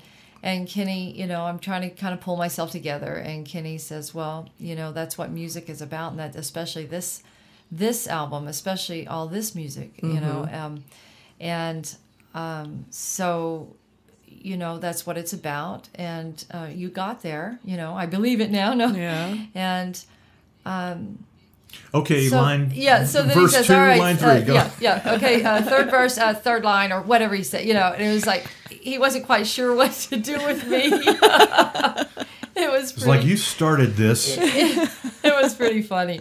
It was kind of like typical okay, guys, like okay, we've got the crying out. Okay, we're over that now. Yeah. Back to business. It's like, okay, here we go. So, anyway. All right. Well, let's take a let's take a listen to "Passion's Not a Crime."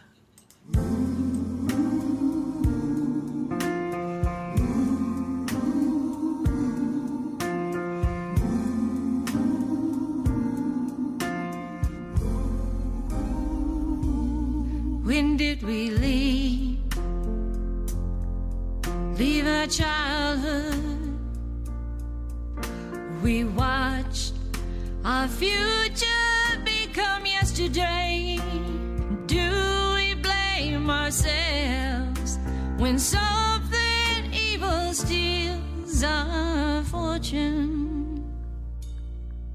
When the innocence plucked from the flower of our youth, one petal at a time, love begins to ask for something in return. But deep, yes, deep inside, all our passion's not a crime. We search out for the reasons, answers to our questions, slowly turning cold. We're growing old, it's just not what we're told. Did we stray from the fold when what you made is taken from you? The only reason you have for carrying on, you cry out for salvation, to heal the hole in your heart. They're not coming back. but deep, yes, deep inside, all our passion's not a crime. We search out for the reasons, answers to our questions. Our souls are bought and sold, our lives put on hold. It's not what we're told. Did we stray from the fold? Passion's not a crime.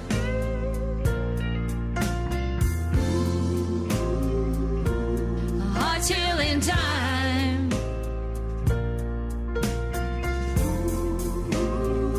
Life can turn on a dime.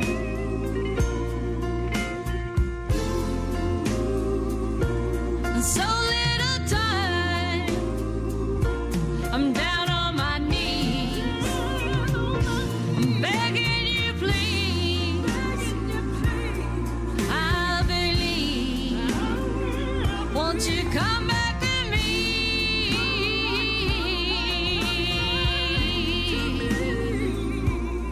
Come back to me.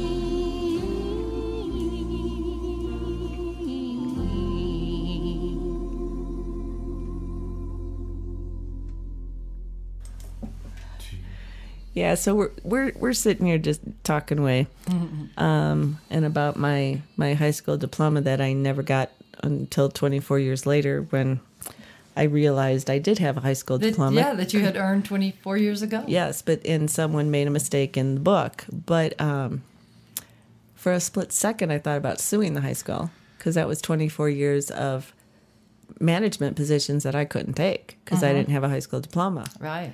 And There are just times where you just want to punch somebody, you know. but it was a split second, because at that point, things happen for a reason.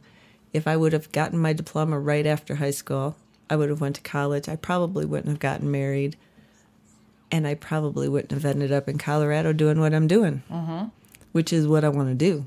Yeah. You know, in the paths that life takes for you, you have to trust that it's taking you somewhere good. Yeah. And you have to be patient, too. There's a lot of patience in it. Yes, there's a lot of patience, and for me, just to in all of that living, to not become a victim, and just to say, Right. you know what, I'm not a victim of this. I'm living my life, and to be an active participant. You know, to be very present. Right, in because your this is a life. gift. Exactly. Life is a gift. Yes, it is. So you need to enjoy it and do your best, whatever you can A do. lot of people feel we're here to learn things, you know. Perhaps patience is one of them. You know, God knows I get tried with that on a daily basis, and I don't think I've learned much. But maybe we are here to learn different things, you know, through each other. A lot of people feel that way. And I think, you know, Joe always talks about our lives are a story, and we all have different stories. And we don't know why yet, you know. Find out when we're dead. All of our stories are going to be put in one big book somewhere. Hopefully we will. We hope that. Yeah. Let's see. What we did Passion. What else do you want to listen to right now? Well, we get a Talk lot about it. of play in Europe, different places with Earthbound. Yeah, Get lots of- Earthbound. Lots of feedback on that. What's that one about? do Earthbound. Well, first of all, it's kind of a, for me, it's one of my favorites. I want to do Old Black Crow, but which is absolutely my favorite on the album. When you'd never think I'm just that. glad it's not named Old Black Raven. Old Black Raven. But I love both those, so that would be okay. Well, we can do Earthbound and then Yeah, Old Black Crow. okay. And then you can come back next week. All right. Earthbound is one of, for me as a guitar player, it's kind of my showcase piece on the CD, because it gets to where my roots are and my style of guitar playing, and all of the things that are on the CD musically are an amalgam, you know, of Izzy, musically, and her voice and me. And It's sometimes about living in the dark. we don't come from the same place sometimes. Right. And this was one of the songs where I got to, you know, this is what I've always done. As Clark far as always guitar says playing. that too. It's his. It's his. It's kind of a his signature piece. guitar piece Yeah. for me. As far as lyrics go, it's about Izzy has had some situations in her life. Everybody's had relationships where you wonder, where is this going? Is this going to end up where I'd like it to end up? And it has roosters in it, and I like roosters. Yeah, maybe that's all we need to say. I eat like a monkey. I it's scale about- trees, and I like roosters. It's got So, roosters in it. you know, life's short. Oh, you know, Brian Hornbuckle has one. A rooster? Really, yes, and he has chickens, and they're beautiful. Yeah. They're not just regular ones; they're beautiful. And oh my gosh, yeah, I never would have guessed that about Brian. I never would have guessed that either. But they're amazing. That's a great bit of knowledge. But you know, I've learned that too. I'm to the point in my life, and I think it's patience. I think you're right. You know, one of life's things is to learn patience. You always jump in, and you always want a relationship, and where's this going? And you know what? At this point in my life, I am just so happy to have someone to share things with, to have fun with. It doesn't have to go anywhere, you know? Just so I have all these people. And that's what this one reason why this show is so important to me, because this whole Denver music community is a big family. It is. And we've gotten to know a lot more musicians since we became involved this year in the IBC competitions. And we've met just a tremendous a great amount of tremendous people. Is what I was trying to say. And everybody's connected. Yeah, they are. It's great. And we support each other. Yeah. And that's important, that everybody supports each other. And I'm just going to support all of you. So Well, we appreciate that. Yeah. we're going to get Earthbound out there. Maybe your friend in Australia woke up and is listening. Yeah. So here's Dr. Izzy Band with Earthbound.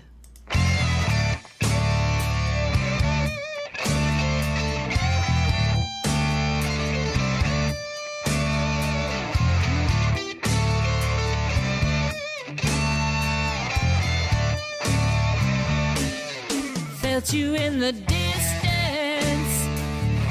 You were much like me. Knew you would change my life. Just had to make you see. Rooster stares at the rising sun. Crows at the light and what it's brought. Now I know you are the light for me. When you left, I was alone again. Dark clouds gathered, started rolling in. I was earthbound. I can't break free. Don't wanna be alone here. Wanted you to stay. Been living in the dark so long, I miss the light of day. I see you in my dreams. When I wake, it always seems that you were here, right by my side, waiting for the train coming down the track. Every day hoping it'll bring you back. I'm earthbound, earthbound without you. Tell myself it hasn't been so long. Sit and wonder what went wrong. Thought I'd found the key to joy when I found you. lost without your touch. Don't you need me to? Oh, how I miss you so. Why did you have to go? I'm gonna fly away,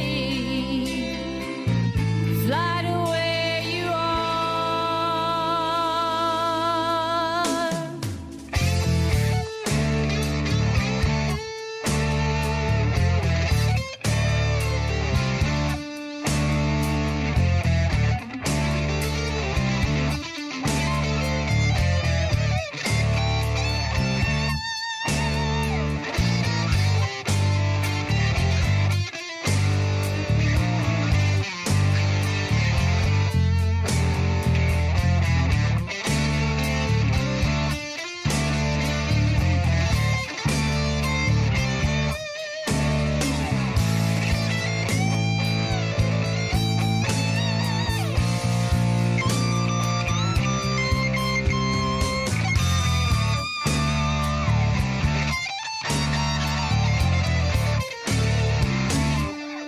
Windmills turning in my head, trying to remember the last thing you said. Did you leave a clue? Could you have thought that we were through? Oh no, I know you'll come back to me. I need you to know I'm gonna fly away. Nothing in this world can keep me away from you. Earthbound without you. Thought I'd found the key to joy when I found you. Now I'm lost without your touch. Don't you need me to? Don't you need me to?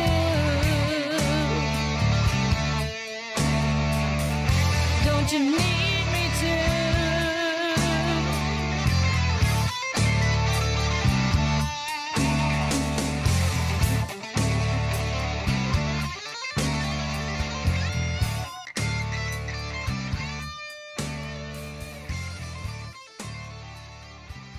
This is Remus Tucker, and you're listening to Raven on the Rock, only on VRDO Radio. That was some guitar piece you did. Thank you. You were having fun with that. He was. I bet you always do. Yes, I usually do. There are some nights when I'm not as happy about it as others, but Oh. I haven't smashed anything yet. Yeah.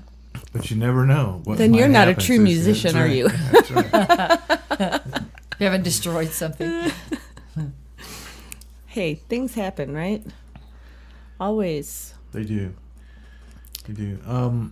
Speaking of things happening, Yeah. another interesting thing that happened to us in the studio with our producers, Kenny and Clark, we're writing a song, and it's an acoustic kind of song. Mm-hmm. And Izzy had started writing the lyrics for it, sitting on our back patio one day. Mm-hmm.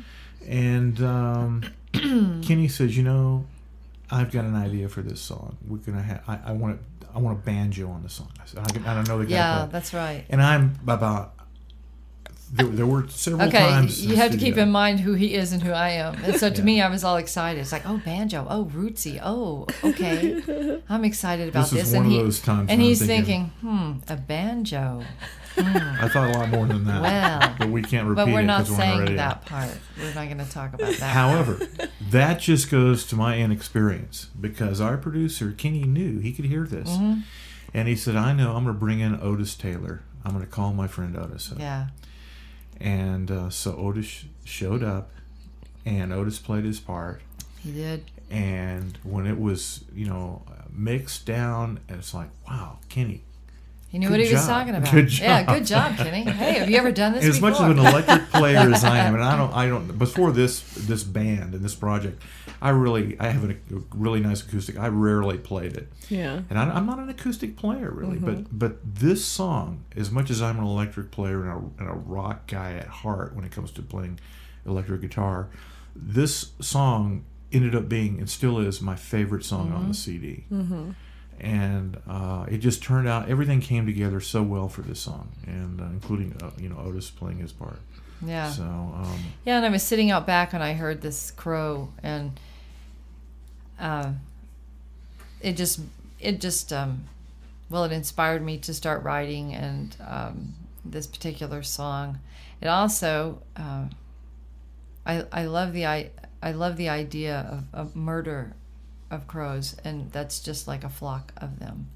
It's called a murder. A flock of geese, a murder of crows. Murder of crows, and that's. I just always thought that was really neat sounding, and that's when I believe I have that right. That That reminds me of Alfred Hitchcock. Yeah, but that's truly what they're called. But they do make noise, and they sing like a lot of birds do. And the next line of the song, "Murder of crows guard the old road." Yeah, and because I pictured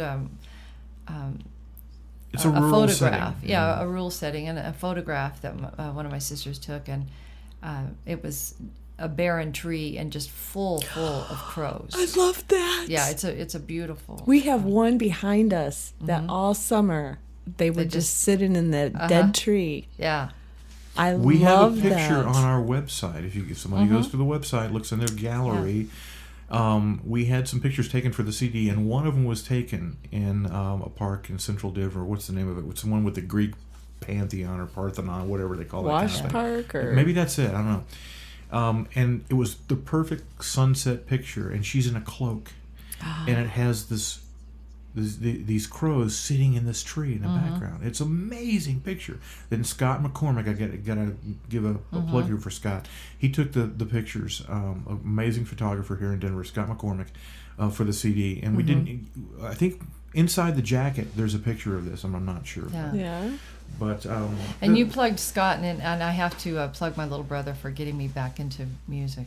Yes. I don't want What's to leave his name? that out. Charles. Charles, thank you so Yes. much. Thank you, Charles. We all owe you. Yes. But there's more to the story than that. The storyline, you started it like you said, and it goes back also to your mother. Yeah, it does, and it's again, it's a song that means so many things to so many people. Yeah. Definitely. All right. Well, let's take a listen to Old Black Crow with Otis Taylor. There's an old black crow on my windowsill. She is screaming out. She's had her fill. She ain't got no mama, ain't got no home. Her heart is broken, and she's all alone.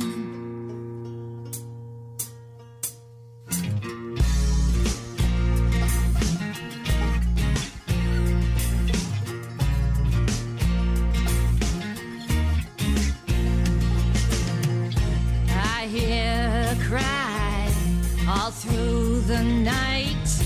I hear her fly with all her might. She's searching out to find a soul, but just like me, the pain takes its toll. This old black crow can get no rest. Old black crow has done her best. We screech through our lives like the old black crow. How do we prepare for what we could not see or know? She flaps her wings, doesn't get far. Something holds her back. She can't reach her star. You can take many paths, You can travel many roads. You can travel light, or you can carry heavy loads. But when you reach your place and the wind begins to slow, stories echo in the night like the old black crow. We screech through our lives like the old black crow. We move too fast when we should move slow. We scream through our lives like the old black crow. How do we prepare for what we could not see or know?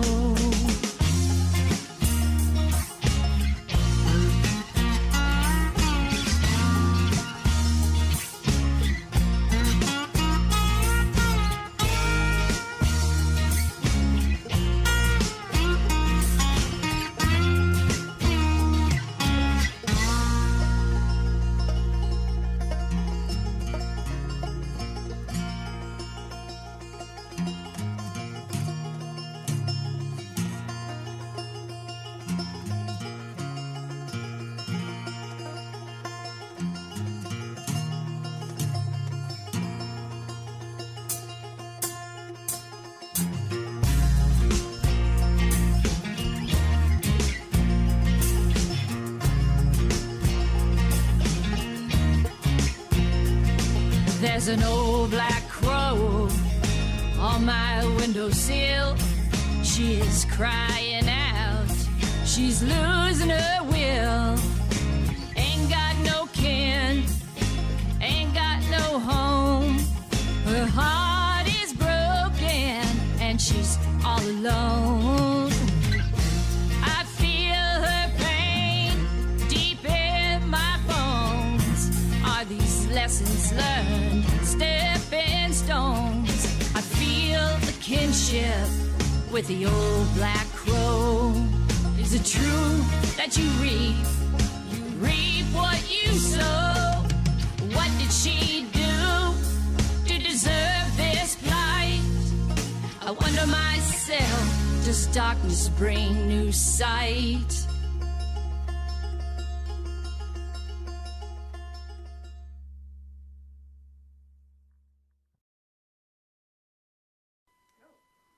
As always, Raven on the Rock reminds you to please drink responsibly and always designate a sober driver. All right. Drink responsibly. Yes. I got to write this down. Oh, there's something new. Don't spill it on the floor. It's expensive. Right. Good advice. Yeah. Drink Well, here we are. responsibly. And I'm just going to say it's been a pleasure here talking with Rockin' Raven. Here It we really are. has. Dr. Izzy and I, Dr. Izzy Band is now officially inducted into the Rockin' Raven Hall of Fame. Yes, I you think, will be. and we're very happy about And we're it. going to get Yeah. a picture before you go, and that wall that I'm painting out there tomorrow will have all my pictures on it. Nice. Eventually, yes. Yes. I should do that. Rockin' Raven Hall of Fame. Yeah, Yeah. I like it. I do too. Thank you. We get to be charter members. I came up with a name, right? Yes. It's all your idea. So what is in the future for the Dr. Izzy Band? Well, A couple of things that I would love to do, and I believe it's licensing, right? Yeah. I would love to get some of our material licensed to be, utilized in wherever. Movies, TV. Movies, any kind of programming. I can see the old Black Crow in a movie. We think there's several of them that, Yeah. Your Redeemer too, I think is a good one for it.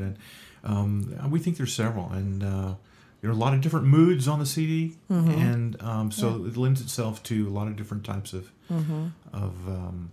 background stuff. And we we've been getting, quite a bit of airplay in all kinds of places. And I would love to, one of my goals is to get out into some of the festivals. I think that would be a lot of fun. Definitely. To tour and play the festival Yeah, we'd love to route. get to the point where we can do that. That'd be tremendous. We're looking towards going to Europe as soon as we are financially able to do it, and that is, it's a lot of money to be able to take a band overseas, And we want to take our bass player. Yeah, and our drummer too, if he can go. We've in the studio we had one band. Kenny played most of the bass. Kenny Passarelli bass on all but one song. Milton Muth played on Earthbound. Played bass on Earthbound. He's a friend of mine, and I played with Milt a long time. Great bass player as well. And of course Larry Thompson, who plays with Otis and countless other people he's played with, played all the drums. Now live. That's a little different. It's different, and we've got a rockin' rhythm section, to use that phrase again. You do. Yeah. Rick Yale is our bass player, and he's phenomenal. Yes, he is. And he has played with a lot of people, most notably the Rock Doctors. He currently plays with as well.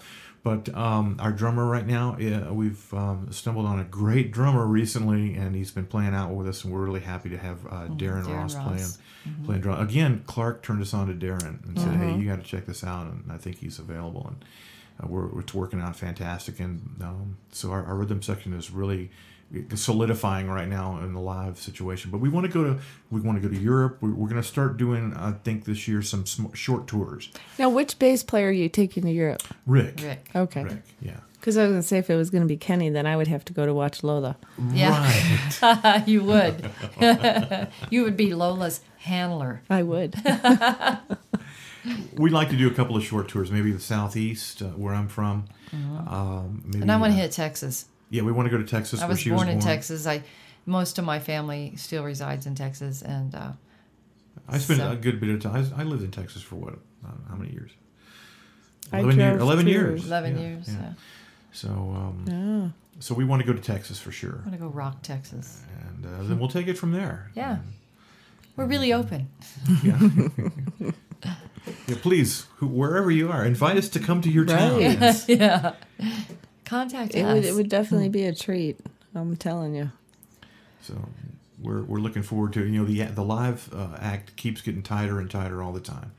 And at the end of the set when I get a big grin on my face, then I'm happy and I know, hey, we did well. As we get busier and busier, we're interested in maybe adding a keyboard player, and we might think we're thinking about that. And we'd love an opportunity to play with Ann live. Ann Harris, who played fiddle on the CD. Yeah, we'd love to head on out with Otis Taylor and maybe open for Otis a few places in Europe. We already have the drummer there and the violinist. Yeah. So that was with us on this. Well, we can get you to do another show with the Patrick Dune and the Desert Hearts too. Yeah, that would be fantastic. Be tremendous. We'd love to do that. Yeah. So, when's the next CD coming out? I mean, you can write these songs so fast. And Kenny says, "Do it," and you do it. Yeah. Next year, we're starting to work on. We're working on new material. Some material for that. It's going to be maybe sometime that we'll go. Maybe by the end of the year, we might start recording some stuff. Well, awesome. We're playing a couple of new songs. Tomorrow night, actually. Yeah, we're playing at least one new song we've written. It's a killer song, and we're looking forward to recording that. Clark's going to get to hear it for the first time. We played it acoustically for him the other night. Yeah, we were over at John Macy's studio. His number 2 studio. Now he has 3. He's just showing off now. So we were working on acoustic stuff there, and Clark was pretty excited about it. So he'll get to hear the live, and everybody who comes to Herman's tomorrow night. That's right, tomorrow night, Herman's Hideaway. Doors open, 7? Yes. Doors open 6:30, I believe. We go on at 8 o'clock, and we'll play lots of good music. A long set, an hour and 15 minutes or so, and we'll play a electric. Do you have a code word? No, we're not doing that this time. No. Our friend and one of our biggest fans, Kaya Mandry, has arranged all of this, and she started with the code word, and it ended up, no, we don't need one. Forget it. Yeah. Oh. So. Do you know how much tickets are? They're $7 at the door, and I think $5 if you get them online. Okay. All right, that's tomorrow night, and I won't mind you missing my show tomorrow night to. We will be disappointed. Get to Herman's. About it, but, we will catch up with you again in one of ours, and definitely. Thank you so much. I have learned so much tonight, and you are just such an inspiration, Dr. Izzy. And, thank you. And I am so honored to meet you. And the same here, and thank you very much for having us on. Thank you very much. And I'd like to say thanks to all our fans and supporters, and we love you guys. And you're going to be getting a lot more if I have anything to do with it. We appreciate it. Thank you. All right, so tomorrow night at Herman's, if you can't get to Herman's, tune into my show. I will play some more Dr. Izzy, the couple songs that we didn't get to play tonight. And always remember, only you can make your dreams come true. That's our show for today. I hope you enjoyed it, and I hope you'll be back. Raven on the Rock is brought to you by Rock and Raven Productions and the Scoop 303. I'd like to give a shout out to our musical credits for our intro, The World Famous Johnsons, our exit, Garco, and our Raven Raps commercial by Michael Hornbuckle. I'd like to thank Rely Local Littleton for sponsoring us, and you can check out all our advertisers on the left side of our website, ravenontherock.com. I'd also like to thank all the amazing musicians in Denver and around the world for sharing their music with us.